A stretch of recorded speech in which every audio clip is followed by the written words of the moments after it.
Hi everyone, thanks for coming to SecuTech Taipei. It's the last day of the event, so we're very happy we still have a crowded visitors here. So this year is a very big year for our Taipei office, for our APAC team actually. We're having a grand opening ceremony on May 10th, so I believe most of you has received our invitations. And the other big things about the NX Witness software is that we are going to have a major release of the version V 5.0. So the version V 5.0 is a revolutionary release that is focused on cybersecurity and focused on enhance the usability of existing features. At the same time, we also add several interactive features. So today I'm going to show you some of the live demo of the new features. At the same time, there's a lot of things I can share with you, but I only pick up some of the highlights about these new versions. And of course, on our website, you can already download the beta version, and there's a very comprehensive release note for you to take a look at what are the new things. Okay? So let's get started with the live demo part. So right now, what we're seeing at the monitor is actually an analytic plugin that is developed by our team. So you can see it's not really actually capture an object to show the results. It's actually more like a reference code for developers, for users to have some more understanding about what are the things we can do with our VMS software. So this analytic plugin is actually open source. It's available on GitHub as well. So you can download that from our website. You can also download that at GitHub directly. So it's a quite comprehensive reference code to show you the new capabilities. For example, we are familiar with this interface already. If you are looking for some objects, so you can like pick the object types right here. In the current version, you see it's a list of objects you can choose. And there's a search box for you to key in further information right here. But with the new version, there is a advanced button right here. If you click on that, you will see a new pop-up of search interface right here. So with the reference code, we have put several like commonly seen video analytics objects like animal, facial recognition, license plate, or person or vehicle. There are many kind of things that's already predefined by our engineering team. So if you are a video analytics developers, you can just simply take our reference code, replace the things you want to use of your own, and if there are something already exists, then I believe your development process to integrate with our software will become very fast. So for example, if I'm looking for animal, you can see once I click on the animal button, the result will refresh very fast. And then there will be related subtype of the objects showing down right here. For example, I'm looking for a bird, a cat, a dog, a fish, or snake. I can search that, and then there are some other attributes for you to further do your investigation, like the size of the animal, the color of the animal. All these criteria are predefined already. Another example, if we choose a vehicle, you will see the result will refresh very fast because all the metadata is saved in our database already. So we don't need to go to a third-party database to find for the index, but we actually save everything inside our VMS server already. So if you choose a vehicle right here, then you will see there are different type of transportation devices like air transport, bike, bus, car, special. So there are some of our partner or demo a very cool classification software right here. So right now you can just choose a bus, choose a color, or choose a bike, choose a color, things like that. So it gives the user a more visualized experience to interact with metadata, okay? So that's the first live demo I'd like to show you. The second live demo is also quite interesting. Although this type of camera are not yet very often seen in the surveillance industry, but we do see more and more use cases of that. So we call this kind of camera a VR 360 camera. So it's the same setup process. You right-click on the menu, you go to fisheye dewarping, and you will find a new options right here, 360. So if you have a VR 360 camera, now you can dewarp it like this. So just give you a quick look. This is a VR 360 standard format video taken in a Toyota car factory. So as usual, we can do 90 degree, 180 degree, 360 degree to see the view. So in some cases, like construction site, smart factory, some of the city surveillance where we put a VR 360 camera on a smart street light, then you can actually capture a much larger scope of video to collect the metadata. So for those who don't know what is a VR 360 camera, you can take a look at here. This is a fisheye camera that is looking at one side of the world. A VR 360 camera is actually on the other side, there's another fisheye camera. So you have a global view of the whole world, like this size of the world and the back of the camera. You capture everything. So let's say, so if we go to 90 degree, you can actually see I can circle around all the time. So I didn't just capture the front side, but it's actually the whole factory. Right, left, front, back, up, and down. Every information are captured already. So you can decide whatever angle you want to see. But eventually, we record every detail. So every user might log in to find the angle they are looking for. So we think it's quite comfortable and quite helpful for a smart factory type of project. Another interesting use case is for robotic. So this is actually a project we did in Singapore like 3 years ago. At that time, we don't have these functions, but we already have a partner develop a robot having a VR 360 camera on top of the robot. So the robot is like autonomously walking around the venue, collecting all the informations right here. So it's actually the whole view of the robot, what the robot sees. So if I just pose here, I go back to 90 degree, so you can see it's actually the whole view. Everything surrounds the robot. Yeah, so it becomes very helpful if you put this kind of camera on top of a robot or on top of a vehicle to do the patrol stuff, to do the security safety check, things like that. Yeah. So this is the second demo I want to show you. VR 360 is actually a standard protocol. So if you buy any kind of camera, no matter it's commercial grade or matter it's consumer grade, if they support a standard protocol, you can already import a snapshot or you can import a video to NX Witness v5.0 version, then you can dewalk the video already. Okay. So some of the highlights I like to show you today, it will be, for example, like right now, like I mentioned, we have a new SDK, new framework to integrate with more type of objects for video analytics. And before, when we are doing, I should say right now, when we are back up our archives, we can only back up the high resolution or the low resolutions. But with the 5.0 release, you can see there are so many options available. I want to back up archive that are tagged with a specific object. For example, I do 24/7 recording on site, but if I detected a vehicle at the camera from the backyard, then that video archive is very important. I want to upload that specifically to my cloud storage. Right now with the 5.0, it's possible already. Not only the objects, but also the bookmark. You can also combine, it has to be a motion plus object, motion plus bookmark, or motion plus object plus bookmark. So we give the admin much more options to design the project, to make the recording on site, or to make the recording to the cloud.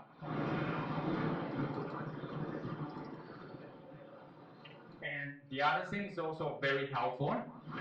We call it Page Proxy via the NX server. So if you walk around our booths, you see different demos. For example, Chiyu, they have their access control on site. Baxter, they have their AOPR system on site. When I say on site, that means they're using a local LAN IP network. If you are a system integrator, you are connecting to the exhibition via internet. How are you going to interact with a system that have a local IP address? So right now, you can use NX Cloud to connect to a NX server that is on site, which is very safe, very secure. And then NX server will proxy all those on-site LAN connections. So the user just connect to NX, NX proxy your connection to a access control, which for example has a 192.168 network. Then you can very easily, via one single secure connection, to configure all the on-site third-party applications via NX Witness. Yeah, so it's also very convenient. And then again, we're adding more and more types of resources to our VMS server. We have camera, we have NVR, DVR, decoder. At our demo, there is one partner who are offering body-worn camera, BWC. We have drone, we have virtual camera. There are so many different type of resources that is available in NX Witness right now. So we designed a new way for the user to group their resources, because for different users, they might need different things. I need drone, I don't need drone. I need IP speaker. Some of them don't have the access right to audio. So we can create different type of resource group and assign that to the specific users for using to interact with the resources you have in the system. Also about video. So right now it's also a very interesting functions. We have some projects in jail, in the interview room, or in a service deck. So we have video and audio recording at the same time. So the new function, we call it audio video mapping. For example, you have one camera without video, and then you have one camera with a very good very good audio capture capability. So now you can map that audio input to the other camera or the other several cameras. And then if you want to talk, you can not only talk to the camera with the speaker, you can also assign that speaker for another cameras. So basically, you can very flexibly to combine the video source from various camera, and then to combine the audio source in, audio source out from video cameras as well, so that you can create a video audio combined applications with like public announcements or emergency announcements. So it's also for more like maintenance part. Like right now, one of the big things about software compared to other VMS is that we don't charge for upgrade. that's really amazing. And we have like 11 to 12 upgrades every year, including monthly patch upgrade and a major upgrades. So right now, if your server are being upgraded, maintained very well, but some of the user, they might not log into the system very often. So if you are a user using different version of client application, connect to our server, which is with a newer version, then your desktop client can very silently behind your application to perform the upgrade. So you don't need to manually interact with these actions. We just upgrade the application for you automatically. Once it is done, there will be a pop-up message for you to know your software has been upgraded to the latest. If you want to restart it, then you can start using new versions. Yeah, so that's really convenient. It's not a very big thing, but we just make the user experience much better than before. Okay, and we also see more and more requests from browser applications. Of course, there are users for administrative jobs, there are users for operation jobs. So right now we are focusing on the web admin for the administrators. So you can use the web browser to interact with the NX system to perform more configurations like users, schedule, backup, cloud connections. So we are step by step, we are revamping our web client as well. And to start, we will start with the administrative interface. And it's also a function for convenience. For example, like right now, if you scroll your mouse to the archive part, you don't know what exactly are being recorded right there. Unless you click on that, you will pop up the video and you can see the result. But that might take time. There's one more click for you to click on that. So what we are doing is right now, if you mouse over to the archive, there will be a thumbnail right here. For example, if you are looking for someone wearing a red clothes, you just simply mouse over to those archives. You can quickly take a look if there are someone wearing red. If there is one, press click and pop up. Okay, again, it's a small thing, but we're very focused on the user experience of interacting with our software.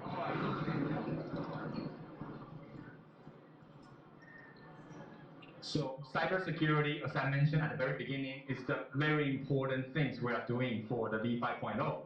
The first one I like to introduce is two-factor authentication. It's an often asked request in many public, government, or commercial tenders. So start from V5.0, we will support two-factor authentication as well.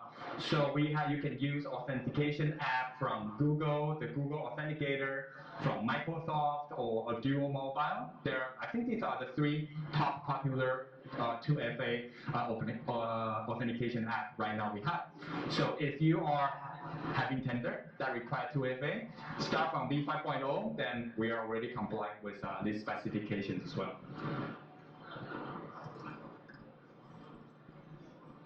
Okay, this is the other thing we've been asked for quite a while. Right now, when you make a recording with NX Witness, the archive file is actually a .mkv file. It's served for many purposes, and it is very convenient for many kind of use cases. But from time to time, there are government tender or large enterprise projects. They focus on security. They care about that very often. So they don't like the MKV file. They want everything to be encrypted. Not only the connection, but also the file itself. So right now with the 5.0 version, the administrator can also encrypt the archive file inside the server. And if you want to play that archive, you need to use our client, mobile client, desktop client. If you want to play the video, you have to have the password as well. So we keep the convenient way to interact with the archive.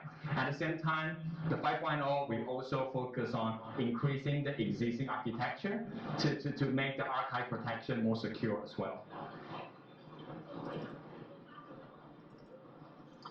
And the other thing I'd like to mention, actually in 4.2, we have enhanced the security quite a lot.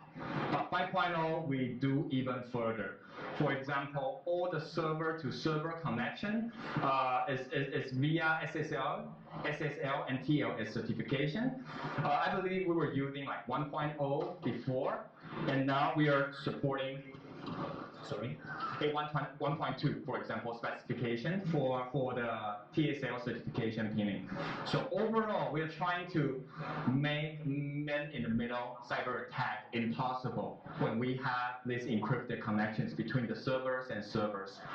Between servers and clients as well, we use a new session-based token technology to make sure the connection from a remote client to a server via cloud is more secured. Okay. So I take a look at the release note last night. There are like more than 200 entries about the new features that is available in 5.0. So it's not possible to cover everything. Yeah. So I really encourage you to go to our website, no matter our website or our partner portal, MyNX, then you can find the latest release note about the new features. So here I just want to spend one last slide to highlight something. For example, what we can do right now is 5.0, we already support Mac. Right, I'm a heavy Mac user, okay? And I have an M1 Mac. Right now we can run NX with M1 Mac, but it's via Rosetta 2. With 5.0, we will have a version that is natively supporting the M1 Mac based on a ARM architecture. Yeah. In addition to that, there are some features like a new developer tool available, which is the client JavaScript API. We have more and more web applications that are being embedded into our software. One of the very good example is Baxter. If you visit their booths, you will see they have a very beautiful web application. And then that web is inserted into our client interface. With the new JavaScript API, you can actually do the integration like I click something on the web. That web application can control our client application to open a layout, to pull a camera next to the web page. So right now it's more like a passive integration to show two applications at the same time. But with the new JavaScript API, you can actually make interaction between the web application and our desktop applications. Yeah. And also we see crazy project. The user want to keep archive for 180 days, or even keep for a year. So petabyte is already sufficient, but in some cases, a zettabyte project is already existed, especially for large enterprise or governments. So for 5.0, we will also support a zettabyte file systems. Yeah. And the last two things I like to say is we are supporting more than 200 new devices plus various vendors. They could be IP camera, encoders, NVRs, or DVR. So it's a large amount of new supported device we are adding. But in the future, like I said, every monthly patch, we will add new integrations. Okay. The last thing is in-camera analytics support for Axis, for Hanwha TechWing, for Bosch, for Hikvision, for Dahua. Our team, our engineering team is closely working with their team. The camera is getting smarter. The cameras are providing more and more functions. So our team is spending the effort to make the integration on our own. So at the very beginning, we see a beautiful interface of advanced object search feature. So in the future, step by step, we are going to collect more and more metadata from these vendors, and user can simply use a camera, a very small camera, without VMS, maybe just running on Raspberry Pi, but you can perform a very advanced AI search functions already. Yeah. So yeah, that's about it. So 5.0 is the major release for network optics for 2022. The beta version is already available. So I really encourage you to go to our website, go to our MyNX partner portal to download and give it a try. Okay? Thank you.